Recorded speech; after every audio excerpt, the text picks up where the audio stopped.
In the early morning hours of November 13th, 2022, pure evil visited what had been a joy-filled house at 1122 King Road in Moscow, Idaho. 4 vibrant, beautiful college students were ambushed starting just after 4 a.m. by a masked man with an ice-cold heart and a sharp blade. All 4 victims died within a 12 to 13-minute period, according to the police. It was one man, not multiple, if we are to believe the one eyewitness, Dylan Mortensen.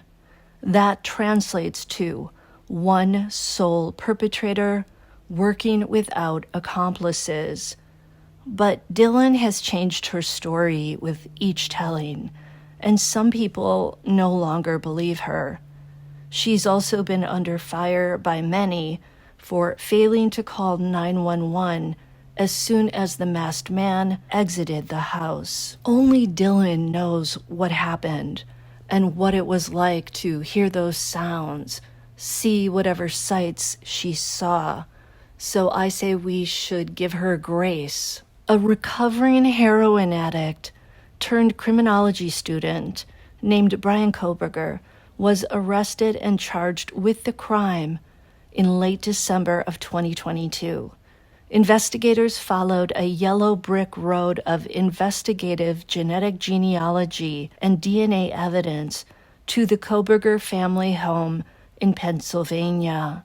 It all started with a tiny speck of touch DNA found on a leather sheath discovered at the crime scene, laying next to victim Madison Mogen.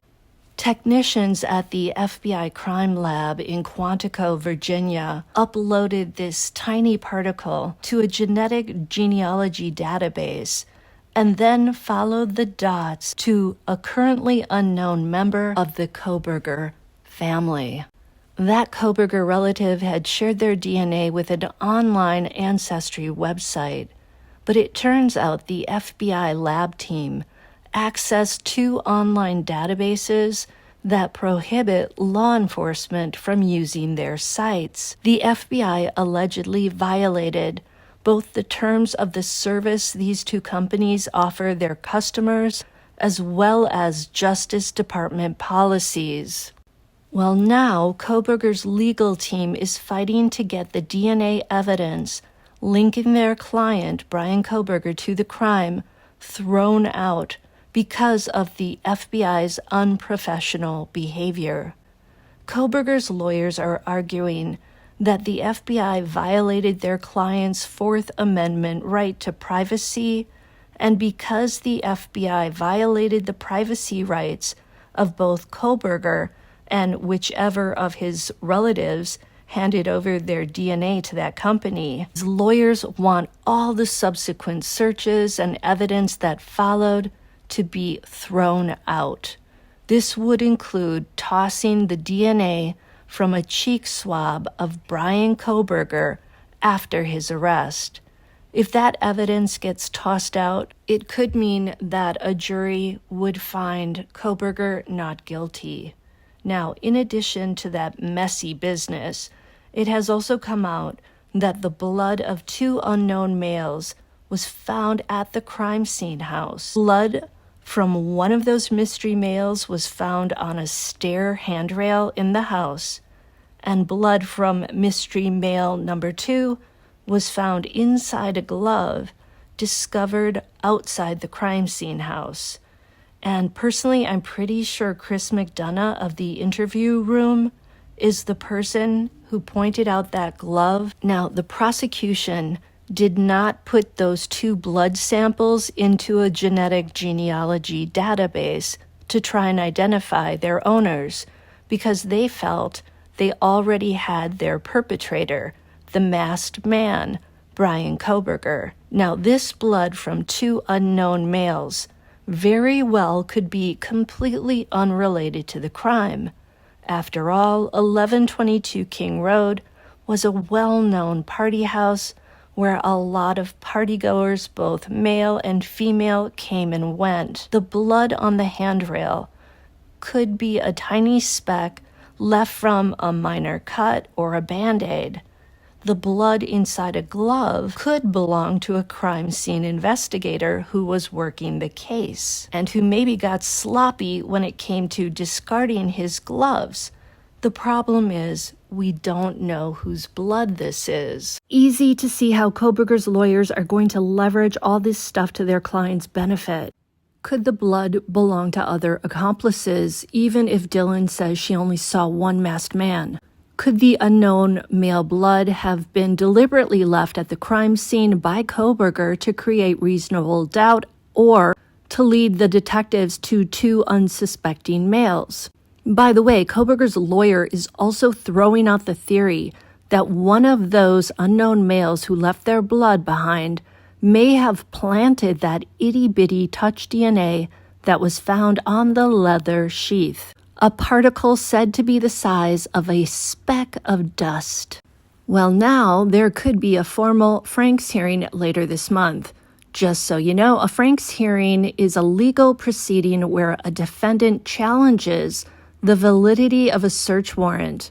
The defendant argues that law enforcement included false statements or left out crucial information in the affidavit supporting the search warrant. Whether they did that intentionally or unintentionally, if the court finds that the inaccuracies were necessary to establish probable cause, the evidence obtained during the search may be thrown out of the case. And that could see Bryan Kohberger walking away a free man.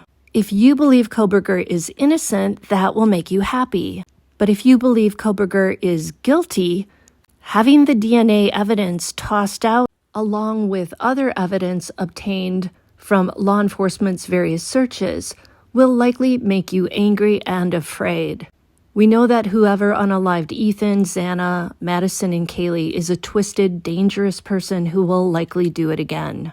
Ann Taylor is arguing that the detectives' alleged error in not disclosing the unidentified male blood they found at the crime scene when they obtained a search warrant for Kohberger's arrest in late December of 2022 should disqualify some evidence obtained in the search. Taylor is arguing that probable cause for the search warrants was determined because detectives intentionally left out this unknown male blood/DNA. However, Ada County District Judge Stephen Hippler is saying the detectives' alleged error doesn't discount the probable cause from Kohberger's DNA on the snap of the sheath. Hippler said, how does that, even if disclosed,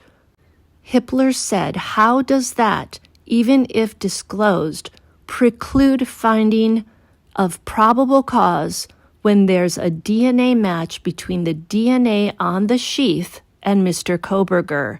Isn't that probable cause every day and twice on Sunday? End quote. Now, Taylor did admit that there were still questions about Kohberger's DNA being found on the sheath. And she said, what does a blank sheath at a scene mean? End quote. Judge Hippler simply replied, quote, if you're unalived with a sharp object, he used a different word that starts with a K, that probably means a lot. End quote. Let me know what you think in the comments, and I will see you next time on Bed Crime Stories. Please like, share, subscribe, and consider a membership or a donation if you appreciate my work. See you next time.